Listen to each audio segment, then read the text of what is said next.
Good morning, good afternoon, and good night to every single one of you out there watching this video.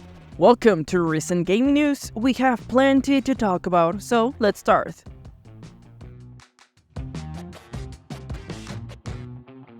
"2023 not only goes down as the year of E3 cancellation, but also as the one to archive the event forever.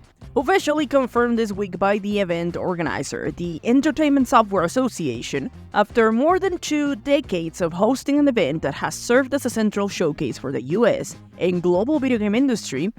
We know it's difficult to say goodbye to such a beloved event, but it's the right thing to do. While I agree it's sad to see an event with an enormous amount of history that has served the gaming community as a beacon of hype, announcements and gatherings to enjoy and celebrate upcoming games, it is safe to assume it also lost its reason of existence.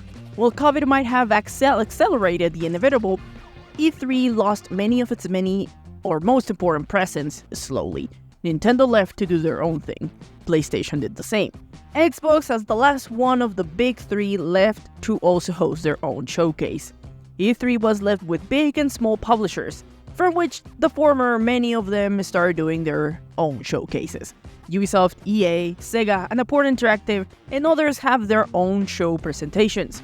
It left E3 barren of big names, and whoever didn't start their own showcase, they just joined other existing showcases. Which is why I say E3 lost its reason of existence. Originally created in 1995 as a means for retailers to meet with game publishers, slowly moved into access for general public to participate and be part of the showcases. However, once companies started doing their own thing, there wasn't a reason to go to E3, or for it to even exist. So goodbye E3, it was fun, many memories left, many witness moments, but it is the time to close a chapter.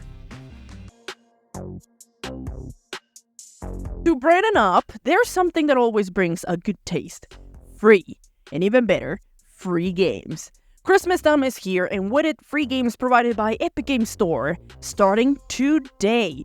Wednesday 13 of 2023, the Epic Games Store will give away 17 free games over Christmas time. The first game, or more like DLC, to get is Destiny 2 Legacy Collection. This includes the Witch Queen, Beyond Light, and Shadowkeep expansions. This DLC will be available to claim for the next 7 days. So, before another game replaces it, go and get it if you want it. It is free.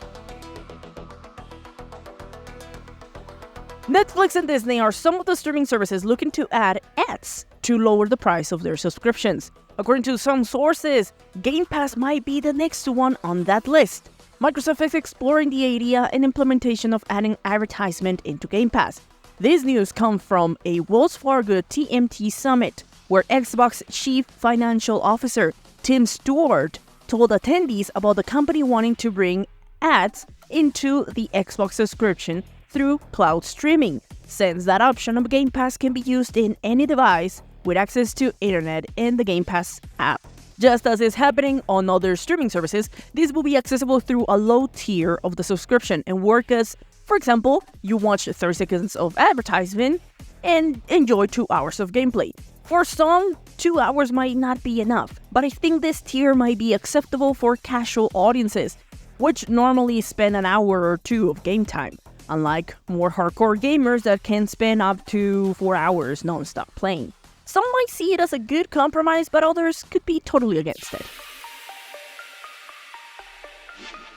Many won't be surprised by this development if they were as informed or following the story of the day before. Red flags appear since the first trailer dropped, though many didn't want to believe this was a marketing ploy. More information was brought into us and slowly the true mask of the game appeared. The day before was released in the worst condition than even Gollum. Gollum, the worst game of the year. At least Gollum had its own assets and coding.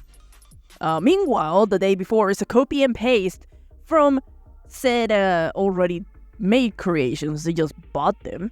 So a $40 game that had no creativity, no vision, no design, just copy and paste.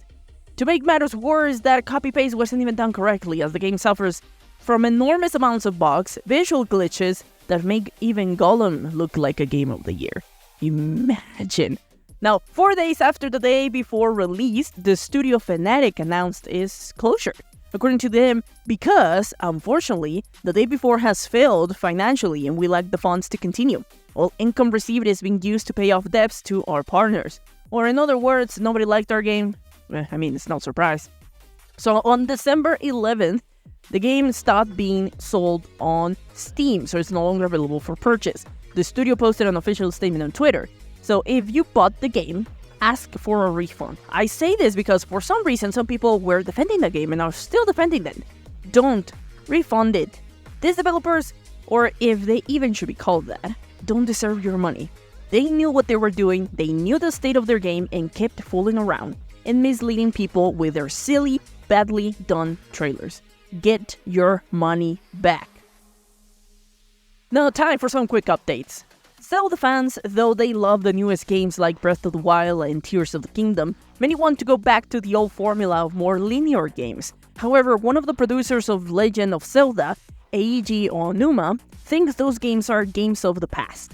While speaking to IGN, Onuma expressed how games are evolving into allowing the player to do more than one choice, in his own words, whereas currently the games of today are ones in which that can accept a player's own decisions and give them the freedom to flexibly proceed through the game, and the game will allow you for that, where you need to follow a specific set of steps or complete tasks in a very set order, we're kind of the games of the past. His words resonate a lot if we consider what Baldur's Gate 3, one of the greatest games of 2023, accomplished, as well as what Tears of the Kingdom allows players to achieve with a new mechanic that amplifies creativity for the player. Linear games can continue to exist, but as linear games according to what the player sets as their own path, maybe. What do you guys think? But that's all for this episode. What are your thoughts on this gaming news? Let me know in the comment section. I'm the Honey Badger, and I love to talk about everything gaming news, from news to games. If you liked the video, remember to leave a like and share. It really helps. Don't forget to subscribe. See you in the next video.